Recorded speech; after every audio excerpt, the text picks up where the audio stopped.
या मालिकेच्या आजच्या भागात आपण पाहणार आहोत अमोल, दीपक, मोना, रुपाली आणि स्वप्नील यांना सांगत असतो की उद्या तुम्ही हॉस्पिटलमध्ये माबाबांच्या लग्नाचे कपडे घेऊन या. आपण उद्या त्यांचा गृहप्रवेश करूयात, पण त्यांना याबद्दल काही कळू देऊ नका. आणि त्यावर ते सगळेजण आनंदाने हो म्हणतात आणि मग लगेच पुढच्या तयारीला सुरुवात करतात. तर आता माबाबांच्या लग्नानंतरचे सगळे विधी बघता येणार म्हणून अमोल खूप खुश असतो आणि देवाचे आभार देखील मानत असतो. दुसरीकडे अप्पी आणि अर्जुन गणपती बाप्पापुढे दिवा लावत असतात. अप्पी म्हणत असते की अर्जुन, खरंच देवाने आपल्या अमोलला बरं केलं. तर अर्जुन म्हणत असतो की अप्पे, तुला माहिती आहे का, देव ना मला अगदी आपल्या हक्काच्या मित्रासारखाच वाटतो. म्हणजे वेळप्रसंगी आपण त्याच्यावर चिडतो सुद्धा, पण आपल्यासाठी तोच धावून येतो. आणि मग ते दोघेजण गणपती बाप्पाकडे अमोलसाठी आणि त्यांच्या संसारासाठी प्रार्थना करतात. अर्जुन तर म्हणत असतो की देवा, आता ना मी कधीच अप्पी आणि अमोलला सोडून कुठेही जाणार नाही. तू कायम आम्हाला एकत्र ठेव. आता कोणतीही चूक माझ्या हातून घडू देऊ नको. आणि त्याचं ते बोलणं ऐकून अप्पी म्हणते की अर्जुन, तू काळजी करू नको, आता पुन्हा तसं काही होणार नाही. आणि मग त्यानंतर ते दोघेजण पाया पडून तेथून निघून जातात. मात्र त्यांनी लावलेला दिवा मात्र विझून जातो. त्यानंतर अपर्णा आणि अर्जुन अमोलकडे जातात. अमोलच्या रूममधील सगळ्या वस्तू अपर्णा व्यवस्थित जागच्या जागी ठेवत असते. तर अमोल तिला विचारत असतो की मा, हे सगळं तू का करतेस? तर अपर्णा त्याला सांगत असते की सगळ्या वस्तू रोजच्या रोज नीटनेटक्या ठेवायला नकोत का? आणि त्यामुळे अमोल म्हणतो की ठीक आहे. तर अर्जुन म्हणत असतो की हो अमोल बाळा, अप्पू माने सांगितलंय म्हटल्यावर सगळ्या वस्तू जागच्या जागी ठेवायलाच हव्यात ना. आणि मग तो मुद्दाम अपर्णाची ॲक्टिंग करतो, त्यामुळे अपर्णा खूप चिडते. तितक्यात मग एक नर्स त्या ठिकाणी येते.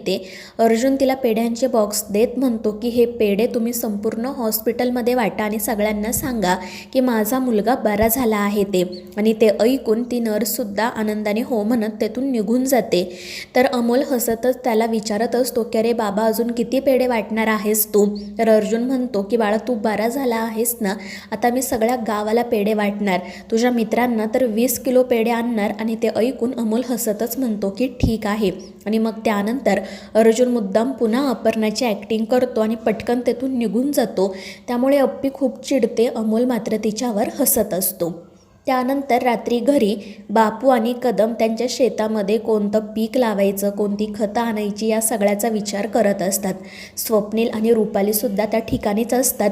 आणि मग दीपक, मोना त्या ठिकाणी येतात. दीपक खुश होत सगळ्यांना सांगतो की आता उद्याची सगळी तयारी मी केली आहे. तर बापू आणि कदम विचारतात की कशाची तयारी?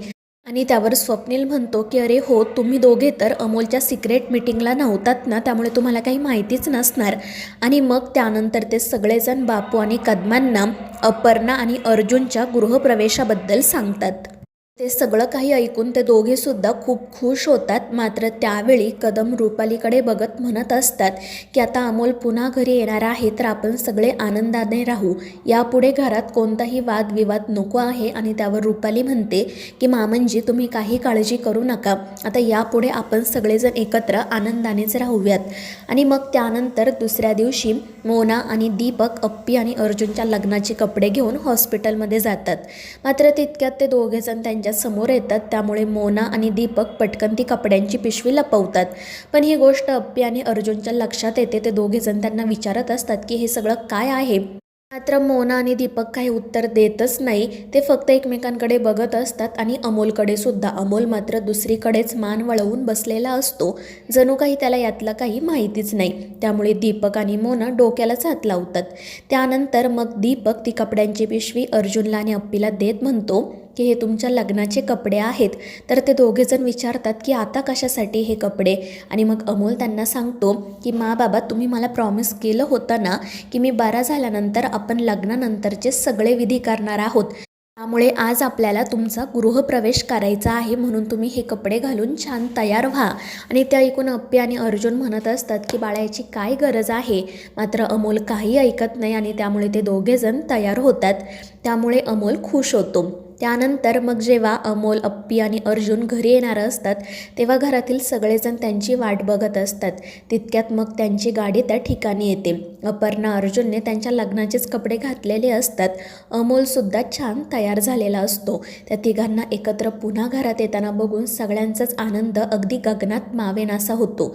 त्यानंतर मग रुपाली अप्पीचं आणि अर्जुनचं औक्षण करते आणि अप्पी माप ओलांडून घरात येते. पण तितक्यात मोना पुढे येत म्हणते की असं कसं, घरात येण्याआधी तुम्हाला नाव घ्यावं लागेल.